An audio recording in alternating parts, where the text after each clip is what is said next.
आपके समक्ष विषय को रखने वाली है। बंधुगण, भारतीय जनता पार्टी एक पॉलिटिकल पार्टी है, आम आदमी पार्टी एक पॉलिटिकल पार्टी है, तृणमूल कांग्रेस एक पॉलिटिकल पार्टी है, वैसे ही कांग्रेस पार्टी भी एक पॉलिटिकल पार्टी है। All the political parties by the rule of section 13A of income tax act, उनको टैक्स में एग्जेम्पशन मिलता है। एग्जेम्पशन अर्थात टैक्स पर छूट मिलती है। यह हिंदुस्तान के संविधान का प्रावधान है कि उन्हें टैक्स में छूट मिलेगी और इसमें किसी भी पार्टी के साथ सौतेला व्यवहार नहीं किया जा सकता है।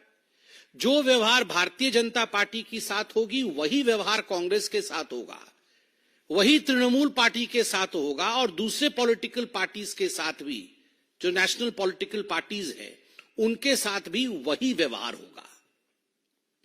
आखिरकार ऐसा क्या हुआ कि कांग्रेस पार्टी के साथ जो कोट अनकोट फ्रीज अकाउंट वाली व्यवस्था हुई, कांग्रेस पार्टी के अकाउंट के ऊपर आघात क्यों हुआ? देखिए, यह विषय होता है फाइनेंशियल ईयर 2017-18 का। जो वित्त वर्ष 17-18 था कांग्रेस पार्टी का, उसका असेसमेंट होता है 18-19 में। कांग्रेस पार्टी ने जो भी आमदनी की, जो भी डोनेशंस उनके पास आए 17-18 में, उनको उस पे टैक्स बनता है स्वाभाविक रूप से।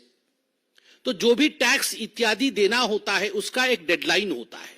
आप सभी मित्र और हम सब जो मंच पे बैठे हुए हैं, अमूमन सब टैक्स भरते हैं, तो टैक्स का डेडलाइन और टैक्स का एक्सटेंडेड डेडलाइन, इस विषय को हम जानते हैं कि जुलाई के महीने में टैक्स भरने का डेडलाइन है, तो ये एक्सटेंड होता है और एक्सटेंडेड डेट भी एक होता है। और एक्सटेंडेड डेट तक भी हम टैक्स नहीं भर पाए तो हमें पेनाल्टी देना होता है, हमें फाइन देना होता है। तो फाइनेंशियल ईयर 17-18 का जो असेसमेंट बना, उसके अनुसार कांग्रेस पार्टी को दिसंबर 31, 2018 ये लास्ट डेट था, ये डेडलाइन थी जब तक उनको अपना टैक्स रिटर्न भरना था। But Congress could not comply with this. Congress party का प्रथम भूल रहा, कांग्रेस पार्टी की मिस्टेक रही कि एक्सटेंडेड डेडलाइन तो छोड़ दीजिए, जो एक्सटेंडेड डेडलाइन होता है, उस एक्सटेंडेड डेडलाइन जो कि 31 दिसंबर 2018 था, तब तक भी कांग्रेस पार्टी टैक्स भर नहीं पाई। वो टैक्स भरी कब? वो टैक्स भरने के अंतर्गत दैट वाज विथड्रॉन। तो स्वाभाविक रूप से अब कांग्रेस पार्टी क्या कहलाती है? तो इनकम टैक्स के नोमेनक्लेचर में कांग्रेस पार्टी अब एक एसोसिएशन ऑफ पर्संस कहलाती है and it would be subjected to normal tax liability. एक group of association of people है और एक एसोसिएशन ऑफ पीपल जब कोई ट्रस्ट इत्यादि चलाते हैं तो उनका जो टैक्स लायबिलिटी होता है, नॉर्मल टैक्स लायबिलिटी होती है, वो नॉर्मल टैक्स लायबिलिटी के ब्रैकेट में कांग्रेस पार्टी आ जाती है। अब आ जाइए आप जुलाई 2021 में।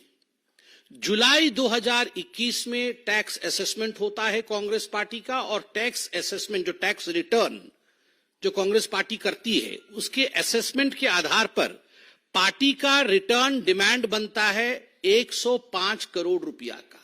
105 crore rupees was raised following the assessment of the party's return. तो 105 करोड़ रुपए का रिटर्न बनता है। तो कांग्रेस को भारत के आयकर विभाग को 105 करोड़ रुपया डिपॉजिट करना था। अब वो एग्जेम्पशन को मिलने वाला नहीं है क्योंकि वो एग्जेम्पशन से बाहर हो चुके हैं। मगर कांग्रेस पार्टी ने 105 करोड़ रुपए डिपॉजिट नहीं किए। कांग्रेस पार्टी ने उस समय कितना डिपॉजिट किया? 2.5 करोड़ रुपए। बनता था 105 करोड़ रुपए, डिपॉजिट किए 2.5 करोड़ रुपए। आप सोच के देखिए, उस समय रोना धोना नहीं मचाया, उस समय आके प्रेस कॉन्फ्रेंस नहीं किया कि हाय हाय 105 करोड़ क्यों हमसे मांग रहे हैं। दैट मीन्स दे एक्सेप्टेड कि ठीक है, ये बनता है, हम 2.5 करोड़ दे सकते हैं, हमने 2.5 करोड़ दे दिया। अगर अन्याय हो रहा था आपके साथ, आप ये मानते, तो आप 2.5 करोड़ भी नहीं देते, आप कोर्ट चले जाते। मगर आपने केवल 2.5 करोड़ दिया। कानून क्या कहती है? जो आयकर कानून है, इनकम टैक्स एक्ट है, वो कहती है जो रकम बकाया है यदि आप उसका 20% रकम भी भर देंगे तो आप केस से एग्जेम्प्ट हो जाएंगे. The case would be kept in abeyance. Exempt नहीं होंगे, अबेयंस में रखा जाएगा. आप अपने अकाउंट में काम करते रहिए, वो अलग से केस चलता रहेगा. It would be kept in abeyance. अगर 20% भरते हैं, 105 करोड़ का 20% लगभग 21 करोड़ रुपए बनता है. अगर 21 करोड़ रुपए कांग्रेस पार्टी भर देती तो ये पूरा मामला जो आप आज सुन रहे हैं, देख रहे हैं, जिस पे प्रेस कॉन्फ्रेंस हो रही है, तो ये कुछ होता नहीं. क्योंकि ये कानून है, केस को अबेयंस में रखा जाता, ये चलता रहता. मगर कांग्रेस ने जिद किया हम केवल 2.5 करोड़ देंगे और 2.5 करोड़ दिया, वो केस चलता रहा. तो जब आप इनका